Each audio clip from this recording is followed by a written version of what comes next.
버타는 인생이라는 제목 말씀 나누기 원합니다. 가정의 달 5월이자 오늘은 자신들 축복했던 것 어버이 주일을 맞이합니다. 우리 가정마다 하나님의 평화가 임하고 부모 형제 또 배우자와 자녀에게 믿음의 명가를 이루는 모두에게 주시기를 주의 이름으로 축복합니다. 우리가 신앙이 결혼이다라고 말하면 좀 뚱맞기도 하고 생소한 생각을 가지는 분도 있을 것입니다. 특별히 신앙생활을 종교생활로 생각하는 결혼이라고까지 생각하지는 볼 수도 있는.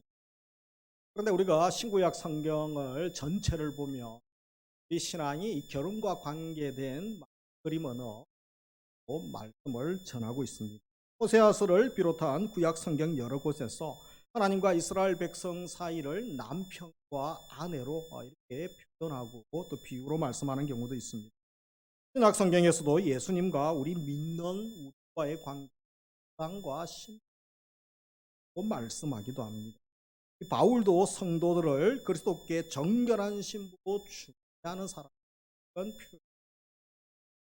그리고 요한계시록에 가면 사도 요한은 그리스도인들을 신부가 신랑을 맞이하기 위하여 단장하고 얘기하는 그런 모습으로 또 기록을 하는 것을 보게 됩니다. 오늘 본문도 관계에서 우리 가정 힘의 신부로서 우리 그리스도인들의 삶을 나누기 원합니다. 4절 같이 읽겠습니다. 가늠한 여인들아 세상과 벗된 것이 하나님과 원수됨을 알지 못하느냐.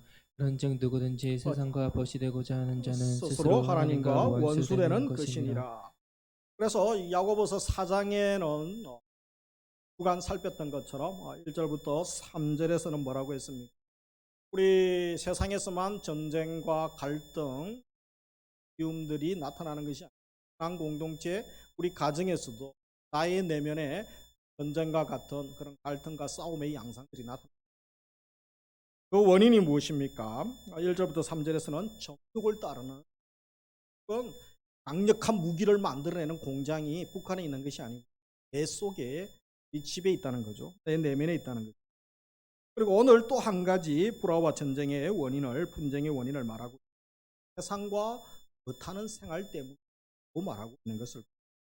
그렇다면 이 세상과 버타는 것이 무엇이고 또 어떤 자가 세상과 버타는 자라고 할 수 있겠습니까? 우리 4절에 읽었던 것처럼 이 가늠한 여인들아, 이렇게 여성을 부르고 있죠. 여성만 부르는 것이니까 신앙생활하는 자세를 두고 하는 말씀으로 보시면, 그리고 이것은 고린도전서에 나오는 것처럼 교회 안에 음행 문제를 다루는 것이 아니고 영적 간음을 다루고 있다라고 볼 수 있죠. 그것은 구약 성경에서 이스라엘과 하나님과의 언약 관계를 자주 결혼의 그림으로 묘사되고 있기 때문인데요. 예레미야서 2장 2절에 보면 내 신혼 때의 사랑을 기억하노니 그렇게 또 말씀합니다. 그리고 이사야 54장 5절에 보면 이는 너를 지으신 이가 내 남편이니라. 그 이름은 만군의 여호와. 하나님이 너의 남편이다. 하나님과 그분의 백성이 결혼을 했다는 거예요. 결혼했으면 뭐죠? 이 아내가 잘해야 되는데, 신부가 잘해야 되는데 바람이 난 것입니다. 신실하지 못하여 신부가 간음, 영적 간음을 저질렀음을 하고 있죠. 이스라엘 백성이 영적 간음을 저지른 것은 우상 숭배죠. 자기를 사랑하여 하나님을 버린 것에 대해 책망하는 선지자의 메시지를 볼 수 있습니다. 그런 의미에서 이 간음죄는 배교죄와, 구약시대에는 배교와 동일한 취급하게 되어집니다. 본문에서 야고보는 이 간음죄를 무엇이라고 합니까? 그 간음, 세상과 벗한 죄, 세상과 벗된 것이라고 말하고, 구약에서 하나님 신앙과 바알 신앙을 혼합한 소위 짬뽕 신앙. 우리나라도 이 짬뽕 되게 좋아하죠. 다 섞어 먹는 거. 맛은 있습니다만 신앙의 세계는 순결해야 되는 거죠. 지금 구약 시대만 그런 것이 아니고 신자들 중에도 하나님도 좋아하고 세상도 좋아하고 마귀도 좋아하고 를 즐기는 그런 사람들에 대한 교회의 메시지를 던지고 있는 것이죠. 그러면 이 세상과 벗이 되었다라는 것은 무슨 의미가 있습니까? 몇 가지 의미가 있는데, 이것은 이미 계속해서 3장 4장에서 살피고 있는 것처럼 우리가 세상의 지혜와 세상의 정욕을 추구하고 살아가고 있죠. 그 신앙의 변질된 상태를 말하고 있는 것으로 보게 됩니다. 특별히 우리가 세상이 등장하죠. 그래서 4절에 등장하는 세상과 벗된 것이, 세상은 원어적으로는 이제 코스모스라고 하는데 대개는 긍정적 의미로 사용되어집니다만 본문에서는 부정적 의미. 이 세 가지 의미가 있습니다. 창세기 1, 2장에 하나님이 창조하신 세상이 천지를 창조하셨죠. 이 창조하신 아름다운 세상, 긍정의 의미죠. 그리고 요한복음 3장 16절에 보면 하나님이 세상을 이처럼 사랑하사, 하나님이 사랑하시는 사람, 하나님이 구원하시기를 기뻐하는 사람을 의미할 때가 있습니다. 그것도 긍정의 의미입니다. 그럼 오늘 본문 4장 4절과 요한일서 2장 15절에 보면 부정의 의미가 있죠. 마귀가 통치하는 세상의 질서와 가치 체계를 이야기합니다. 세상을 말합니다. 그런 세상은 사랑하지 말라고 말씀을. 오늘 야고보가 그것을 이야기하고 있습니다. 그래서 이들의 가치와 방식을 좋아하고 따르는 것이 무엇이냐면 세상과 벗된 삶을 살고 있다. 세상과 친구 삼아 살고 있다는 거예요. 그런 사람들은 쾌락을 좋아합니다. 물질을 좋아하고 또 사람을 많이 의지하고 남편, 아내를 의지하기도 하고 사람이 선이 되어지고 우상이 되어지기도 하는 거죠. 세상과 벗된 사람들의 특징이 뭐예요? 신앙에는 열심히 없어요. 세상에는 얼마나 열정이 충만한지 모릅니다. 말씀에는 관심이 없습니다. 사회 이름 모르는 것이 없습니다. 그리고 신문 또 영상 방송 매체들을 많이 해서 전문가도 아니고 그것도 반전문가처럼 많이 알고 있고, 그러나 신앙에는 관심이 없는 것입니다. 이런 경우를 한 예를 들면 이 학생이 배우들을 참 좋아하죠. 자기가 좋아하는 슈퍼스타가 있습니다. 그의 신상에 대해서 다 알고 있죠. 아이돌 그룹을 노래를 다 외우고 다 압니다. 그거 가지고 안 되죠, 그죠? 날마다 얼굴을 보고 묵상을 하고 기분 좋게 해야 되기 때문에 방에다가 포스터를 사서 다 도배를 합니다. 그리고 폰에도 그죠? 배경화면을 다 바꾸고 그의 생각, 그의 의상, 그의 노래, 춤, 취미까지 다 배우게 됩니다. 그런데 하나님에 대해서는 아무 관심도 없고 성경은 먼지만 가득 쌓여 있는 거죠. 그런 것이 바로 세상과 벗한 삶을 할 수 있는 거예요. 그래서 이 세상과 벗된 결과가 무엇입니까? 세상과 벗된 사람은 하나님의 일에 관심이 없죠. 하나님 기뻐하지 않고, 또 본문에 보면 하나님과 원수되었다라고 말씀하는 것을, 중간지대는 없는 것입니다. 신앙의 회색지대는 없다라는 말들을 하죠. 엘리야 선지자가 이스라엘 백성들에게 무엇이라고 합니까? 열왕기상 18장에 바알과 아세라를 섬기는 상으로 충만한 그 시대 가운데 언제까지 머뭇하려느냐. 그래서 신앙의 결단을 내리라고 하죠. 하나님을, 여호와를 하나님으로 믿든지 바알을 하나님으로 제대로 믿으라고 경고하고 있지 않습니까? 우리는 세상과 벗된 것이 배도요, 또 하나님과 원수되어서뭘 주님과 와야 됩니다. 세상과 벗된 것이 아니라 아브라함은 누구의 벗이었죠? 하나님의 벗이라고 기록하고 있습니다.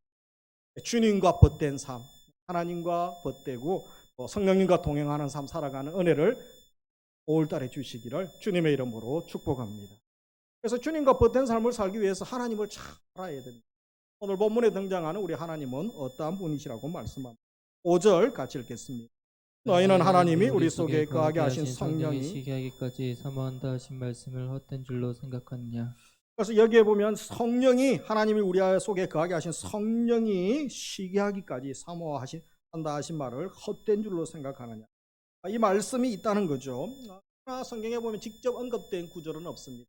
아마도 질투하시는 하나님 이야기에 기록된 그 말씀들을 또 염두에 두고 언급한 듯. 우리말로 된 이 5절은 무난하고 읽기에 큰 어려움이 없습니다. 이 원어에 보면 난해 구절로 기록이 되어 있죠. 어려운 구절입니다. 왜냐하면 이 포뉴마 영이 해석이 학신학자들마다 다양해요. 어떤 사람은 이제 성령으로 해석하기도 하고, 사람의 영, 인간의 영도 포뉴마로 해석하고, 그리고 주어로 사용되기도 하고 또 목적으로도 사용. 어떻게 신학자들이 해석을 취하느냐에 따라 의견이, 해석이 반대가 되어지는 경우. 그래서 우리가 사용하는 여러 번역본에 그렇게 사용되고, 현대어 성경이나 영어도 몇 개의 번역본에서 같은 내용인데도 번역이 반대로 되어 있습니다. 그런데 감사하게도 우리가 읽은 개역 개정판에서는 번역이 참 잘 되어 있다. 이쪽을 우리가 많이 따르고 있죠. 그래서 다시 한번 보시면 성령이 시기하실 정도로 성령으로 보죠. 우리를 사랑하신다 이렇게 해석할 수가 있는 것이죠. 야고보는 지금 성령의 능력을 강조하고 있는 것이죠. 어떻게 하나님의 자녀가 영적 가르치지 않고 나갈 수 전적으로 성령님의 온전한 통치를 받을 하다라고 강조하는 것입니다. 그래서 여기에 사용된 단어들 시기, 질투, 또 우리 사모하다 이런 단어들을 좀 주목할 필요가 있습니다. 시기, 질투에서 사용. 그런데 특별히 하나님에게는 이 질투라는 단어가 구약에는 이제 사용되어지고 있습니다. 질투만 사용되어졌죠. 그리고 이 사모하다라는 것은 이제 간절히 바라다. 하나님을 간절히 사모하고 하나님의 사랑을 강조하는 것으로 보게 되어지죠. 그래서 우리 하나님이 5절에서 어떤 하나님이심을 우리가 알게 됩니다. 시기하신 하나님이죠. 사실은 질투하신 하나님으로 구약에는 표현되어 있습니다. 엘칸나라고 하죠. 그래서 질투하신 하나님, 예를 들면 이 자녀가 자기 부모와 친하지 않고 부모님에게 요청하지 않고 늘 옆집 아저씨한테 요청하고 옆집 아저씨가 좋다고 집에 가서 살려고 하고 그러면 이 부모님 입장에서는 마음이 상하지 않을 수 있어요. 가정에들 더 마음이 옆집 아저씨한테는 카네이션 달아주는데 자기 부모에게는 달아주지 않는 자녀가 이상한 자녀 아니겠습니까? 그리고 이 아내가 이 남편을 사랑하고 남편에게만 집중해야 되는데 늘 다른 남자들에게 눈을 돌리고 있다면 남편의 마음이 얼마나 상하겠어요. 남편이 반대로 바깥에만 눈을 돌리고 있다면 가정이 어떻게 되겠느냐라는. 그래서 하나님의 자녀요 그리스도의 신부인 우리가 영적 간음을 행할 때에 아들을 주시기까지 하신 하나님의 사랑을 향하여 어떻게 나타납니까? 하나님의 질투로, 거룩한 질투로 나타나게 됩니다. 우리 하나님의 사랑이 질투하는 사랑의 이런 모습이 있다라는 것을 한번 생각해 보셨습니까? 성경에는 삼위일체 하나님의 사랑이 엘칸나 이 질투로 나타나는 경우들이 있습니다. 그래서 물론 죄인들의 질투, 귀신들의 시기심과는 좀 다른 차원이 다른 내용이죠. 먼저 우리 삼위일체 하나님 중에 성부 하나님의 사랑이 질투입니다. 심지어 우리 성부 하나님은 내 별명이 질투다. 나를 질투라 불러라. 그렇게 말씀하신 바가 있습니다. 출애굽기 34장 14절 너는 다른 신에게 절하지 말라. 여호와는 같이 읽습니다. 질투라 이름하는 질투의 하나님. 질투가 두 번 나오죠. 질투의 하나님이십니다. 출애굽기 20장 3절에 보면 십계명을 말씀하실 때 너는 나 외에는 다른 신들을 내게 두지 마. 그래서 질투하신 하나님 엘칸나. 그것은 이제 신인 동형론적 표현. 하나님의 성품과 인격을 어떻게 인간의 언어로 표현할 수 있습니까? 표현하지 못하지만 불완전하죠. 그래도 신을 인간의 어떤 모습으로 그래도 부족하지만 표현하려고 하는 것들이 그래야 우리가 알 수 있지 않겠습니까? 그렇게 표현하는 것이죠.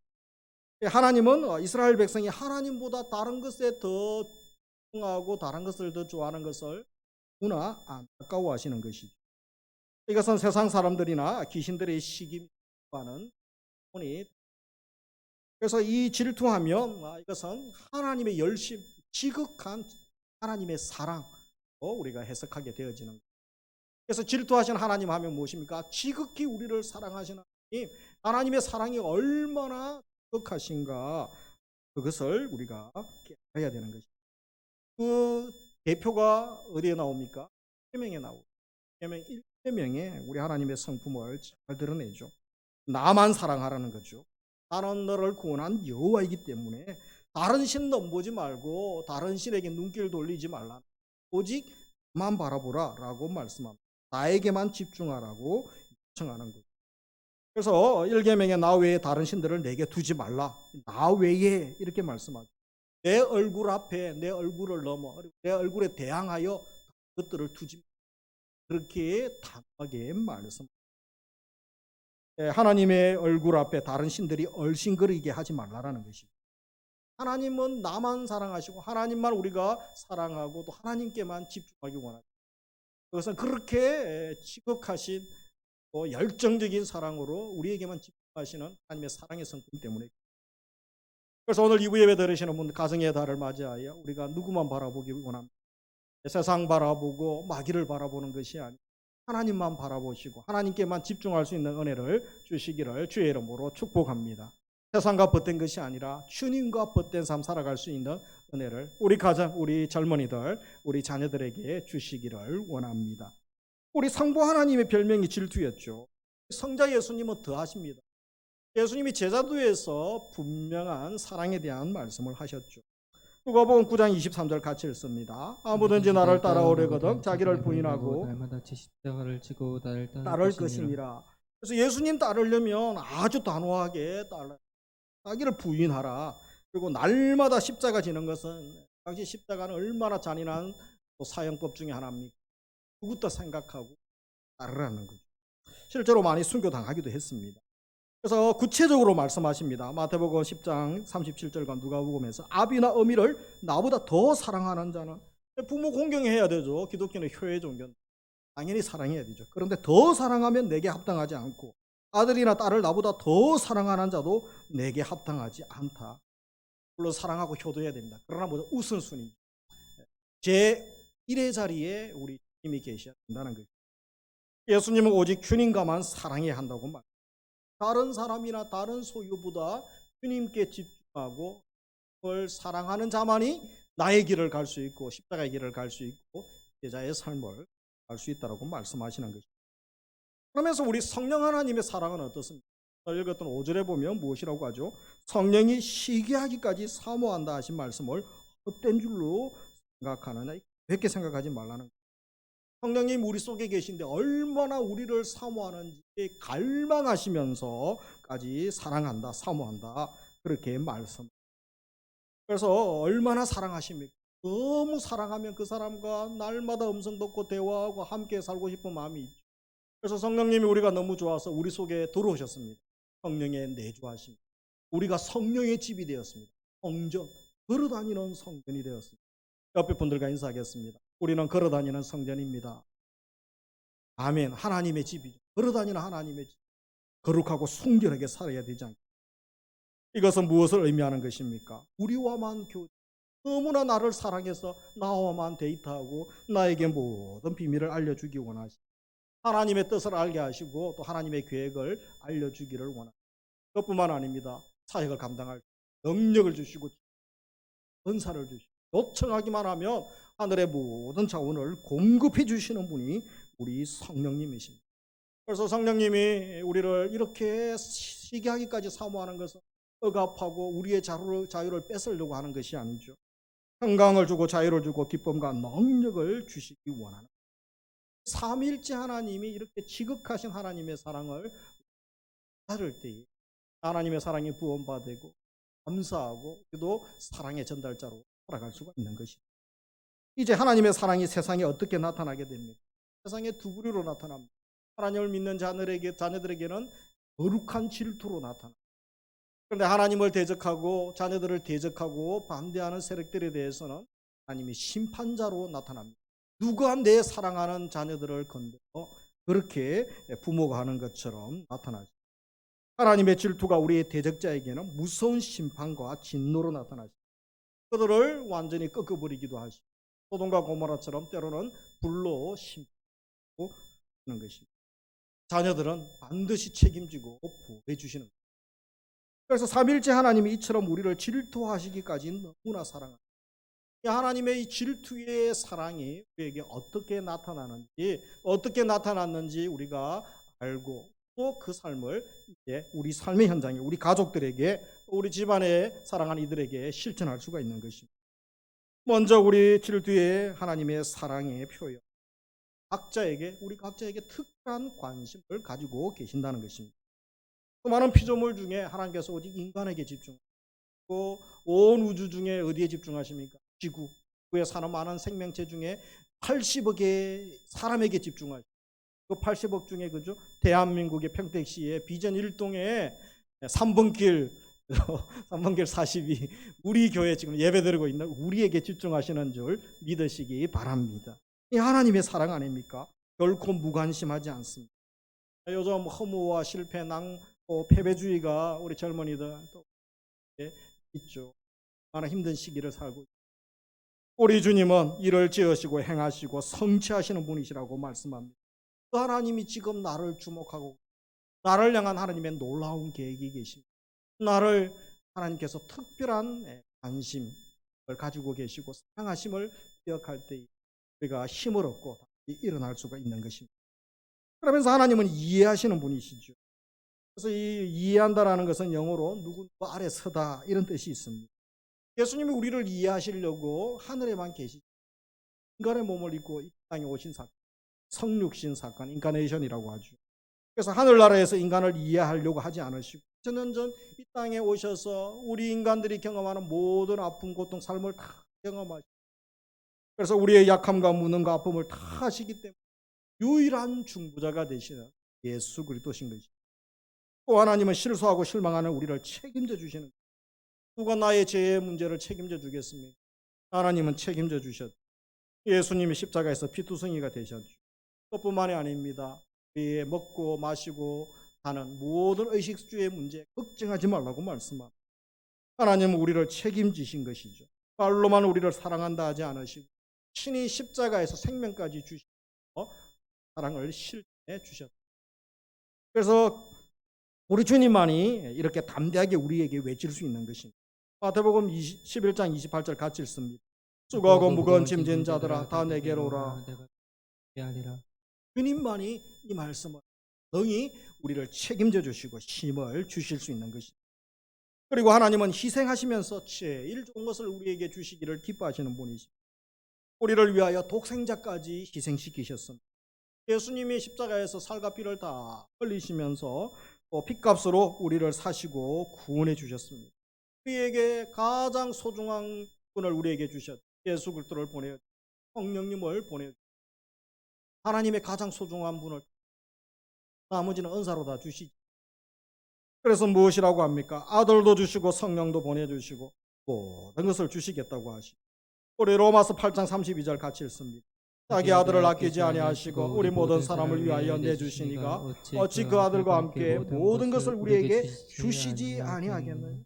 로마서 8장 쓰신 분들이 있습니까? 암송하세요. 100번 읽으시고 1000번 읽으시고 기도도 하시고 매주 3주째 지금 계속 필사하시는 분들이 계셔요. 상품도 받으시고 우리가 또 시편도 많이 읽으시고 힘드신 분들 로마서 8장도 많이 암송하면 큰 힘이 되는 것이죠. 하나님의 지극하신 이렇다는 것이죠. 그리고 하나님은 우리와 영원히 함께하기를 기뻐하시는 분. 젊은 연인이 서로 사랑하죠. 방금 하루 종일 공휴일에 데이트했는데 집에 가서도 또 보고 싶어가지고 전화하지 않습니까? 그냥 뭐 밤에 그저 몇 시간을 또 통화를 하고 그래도 부족하다 그러고.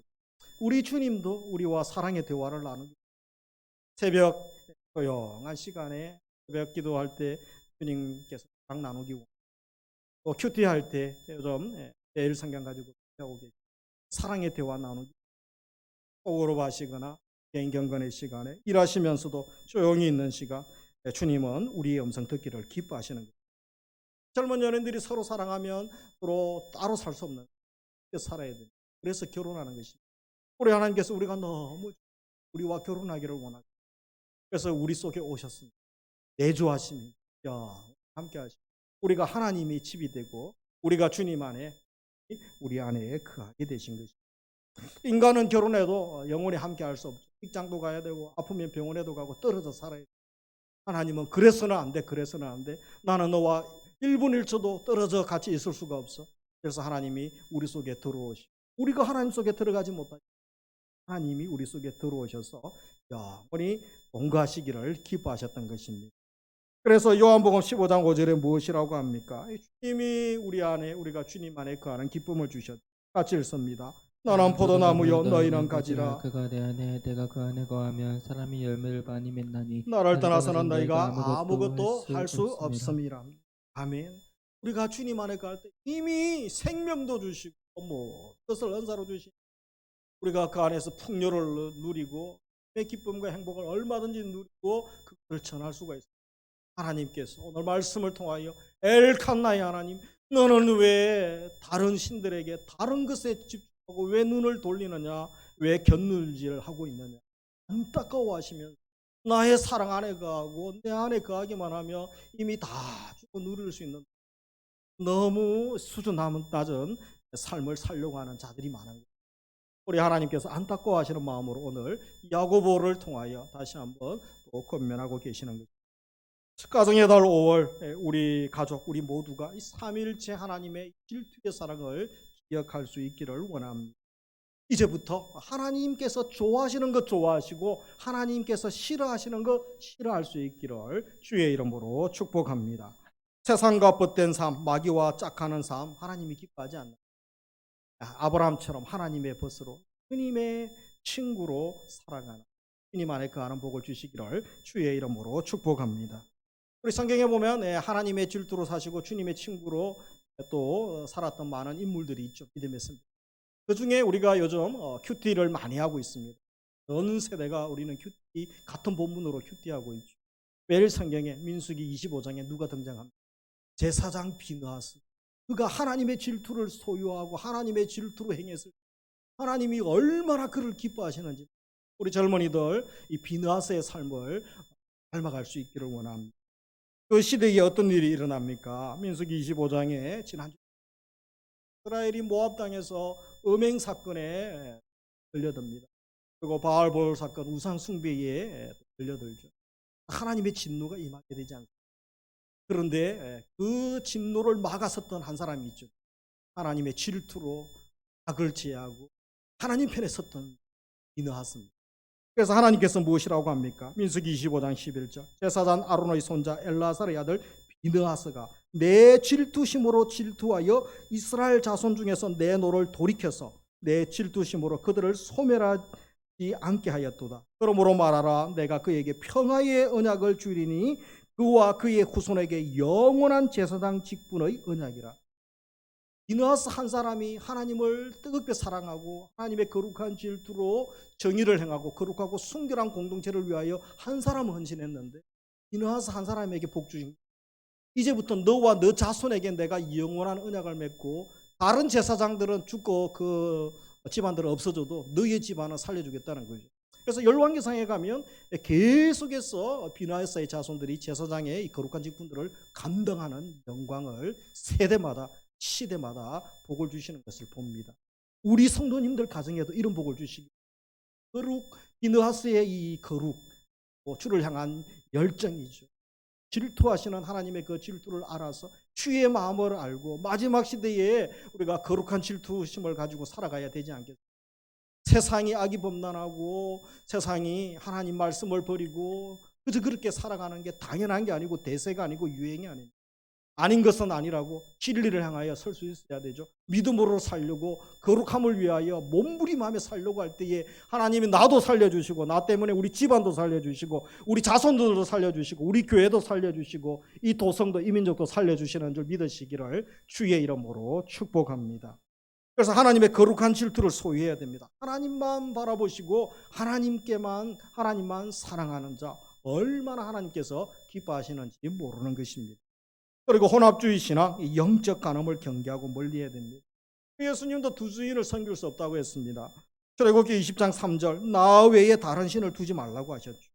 누가복음 16장 13절 하나님과 재물을 겸하여 섬길 수 없다라고 말씀합니다.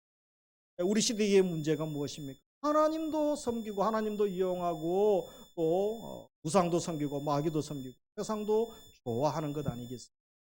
우리 시대의 신들이 무엇입니까? 우상들, 돈, 권력, 명예, 성이죠. 사실 눈에 보이는 우상들은 금방 분별할 수 있습니다. 더 무서운 것은 우리 안에 있는 거죠. 내 정욕, 욕심이라고 말씀하고. 그래서 우리가 하나님 앞에서 이 코람데오 신앙으로 살아야 됩니다. 정말 주님 한 분만으로 만족하고 주님이면 만족합니다. 주님이면 전부입니다. 주님이 나의 전부. 이구 고백하며 사는 것 우리 주님께서 얼마나 기뻐하시는지 모릅니다. 한 주간 살아가실 때에 세상과 벗된 것이 하나님과 원수됨임을 분명히 기억하시고 주님과 벗된 삶 살아가는 은혜를 주시기를 주의 이름으로 축복합니다. 하나님과만 교제하시고 정말 뜨겁게 사랑하시고 그 사랑을 경험하시고 사랑의 전달자로 축복의 전달자로 쓰임받는 우리 성도님들 우리 젊은이들 다 되시기를 주의 이름으로 축복합니다. 우리 말씀 생각하면서 함께 찬양하겠습니다.